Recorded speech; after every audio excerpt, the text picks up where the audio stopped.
Dr. Amol Kole, please. धन्यवाद speaker ma'am. जैसा कि मेरे सहयोगी सांसद साथियों ने इस बात को उजागर किया है, जो पहले बात बताई गई थी 2,23,000 करोड़ की राशि हेल्थ को अलॉट की गई है, लेकिन वास्तविकता में ये उससे मात्र 32% यानी कुल 71-72 हजार करोड़ की राशि ही हेल्थ एंड फैमिली वेलफेयर के लिए आवंटित हुई है, जो जीडीपी के मात्र 1.5% है।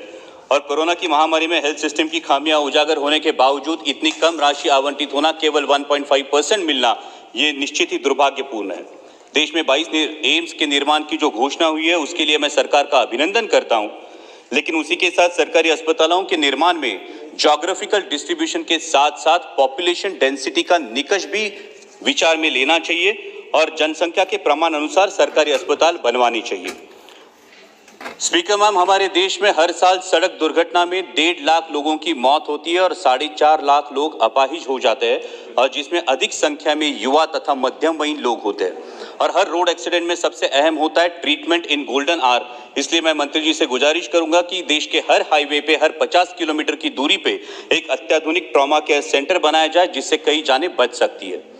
स्पीकर मैम, ऐसे देखा जाए तो हमारे देश में अधिकतर टर्शियरी केयर सेंटर्स ये शहरी इलाकों में हैं, वहां पे केंद्रित हुए हैं। हमें ग्रामीण तथा निम्न शहरी इलाकों में टर्शियरी केयर सेंटर्स बनाने के लिए प्राथमिकता देनी चाहिए।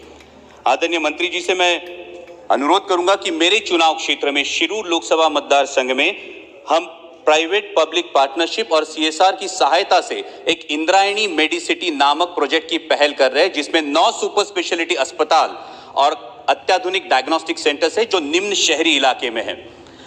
अगर मंत्री जी इस प्रोजेक्ट के लिए विशेष सहायता दे तो ग्रामीण नागरिकों के लिए अत्याधुनिक स्वास्थ्य सुविधा वाजिब दरों पे उपलब्ध करा दी जा सकती है और इसे देश के अन्य भागों में दोहराया जा सकता है। स्पीकर मैम, कोरोना की महामारी में जिन कोविड योद्धाओं ने काम किया, उनके प्रति हम सभी कृतज्ञ हैं, और इन कोविड योद्धाओं में सबसे फोरफ्रंट पर रही हमारी आशा वर्कर्स। हाल ही में सरकार ने आशा वर्कर्स के मानधन को दुगना किया, ये अच्छी बात है, लेकिन जिन आशा वर्कर्स ने अपनी जान जोखिम में डालकर देश की सेवा की, क्या उनके लिए महज 2,000 रुपए का मानधन काफी है? मैं मंत्री जी से गुजारिश करना चाहूंगा कि आशा वर्कर्स का योगदान, जिम्मेदारी और जोखिम को नजर रखते हुए उन्हें मिनिमम वेजेस के समान एक सम्मानजनक मानधन दिया जाए। स्पीकर मैम, पिछले दिनों तीरा कामत नामक एक बालिका के इलाज के लिए आवश्यक इंजेक्शन की इंपोर्ट तथा एक्साइज ड्यूटी आदरणीय प्रधानमंत्री जी ने वेव ऑफ कर दी, और इस सहृदयता के लिए मैं आदरणीय प्रधानमंत्री जी का आभारी हूं। मेरे चुनाव क्षेत्र से वेदिका सौरभ शिंदे, ये सिर्फ 8 महीने की बच्ची, और पिंपरी चिंचवड से युवान रामटेककर, ये 1 साल का बच्चा इसी बीमारी से जूझ रहे हैं। मंत्री जी, ये एक जेनेटिक डिसऑर्डर है जिसे स्पाइनल मस्कुलर एट्रोफी टाइप 1 कहते हैं, और इसके इलाज की इंजेक्शन की कीमत है 22 करोड़ रुपए, और ये 22 करोड़ रुपए की राशि हर बार क्राउड फंडिंग से उपलब्ध कराना बहुत ही मुश्किल है। मेरा आपसे अनुरोध है कि इन महंगे इलाजों के लिए बजट में विशेष प्रावधान हो और औषध निर्माण कंपनियों से चर्चा कर पेशेंट असिस्टेड प्रोग्राम के तहत ऐसे इंजेक्शंस जरूरतमंदों के लिए उपलब्ध कराए दिए जाए। स्पीकर मैम, हमने विश्व के सबसे बड़े टीकाकरण अभियान की शुरुआत की, जिसके लिए मैं सरकार का अभिनंदन करना चाहूंगा, लेकिन लोगों के दिलों में जितना कोरोना का डर है, उतना ही डर है लॉकडाउन का, और लॉकडाउन की वजह से रोजगार चला जाने का।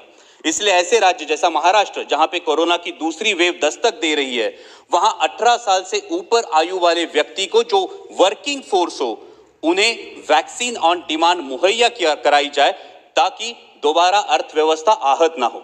और उसी के साथ वैक्सीनेशन सेंटर्स के लिए जो कंडीशन है 100 बेडेड हॉस्पिटल्स की, ग्रामीण इलाकों में 100 बेडेड हॉस्पिटल्स अवेलेबल नहीं है, इसलिए जो 50 बेडेड डीएचसी तथा डीसीएचसी है, वहां वैक्सीनेशन सेंटर्स को मंजूरी दी जाए, ताकि वैक्सीनेशन का प्रमाण और दायरा बढ़े।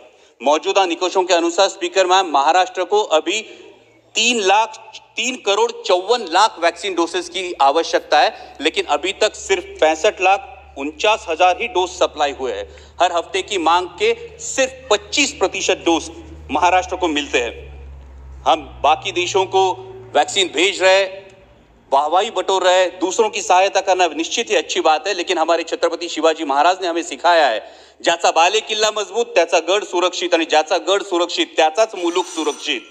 इसलिए मेरी मांग है कि महाराष्ट्र की जो 20 लाख डोसेस हर हफ्ते की मांग है, उसकी आपूर्ति की जाए। अध्यक्ष महोदय, सिर्फ एक महत्वपूर्ण मुद्दा है जिसके लिए मैं सदन का ध्यान आकर्षित करना चाहूंगा, और वो है हेल्थ एंड एजुकेशन सेस जो 4% वसूला जाता है। और मंत्री जी से अनुरोध करूंगा कि वो इस अपने भाषण में इसका ब्यौरा जरूर दे कि इस 4% हेल्थ एंड एजुकेशन सेस का जो विनियोग है वो किस प्रकार स्वास्थ्य संबंधी मामलों पर किया जाता है, ताकि देशवासियों को भी पता चले। और अंत में कि कोरोना की महामारी ने हमें ये बात तो दिखा दी है कि अपनी हेल्थ सिस्टम में आमूलाग्र बदलाव की जरूरत है, जैसे हेल्थ इंफ्रास्ट्रक्चर हो, पॉलिसी मेकिंग या इंप्लीमेंटेशन हो। इसलिए IAS IPS के अनुसार IHS इंडियन हेल्थ सर्विसेज का निर्माण किया जाए, और इंडियन हेल्थ सर्विसेज का अगर निर्माण किया गया तो उस विषय की विशेष जानकारी रखने वाले डेडिकेटेड वर्कफोर्स के हाथ देश के स्वास्थ्य की बागडोर सौंपी जाएगी, और तभी आत्मनिर्भर भारत की हेल्थ सिस्टम भी आत्मनिर्भर बनेगी। धन्यवाद।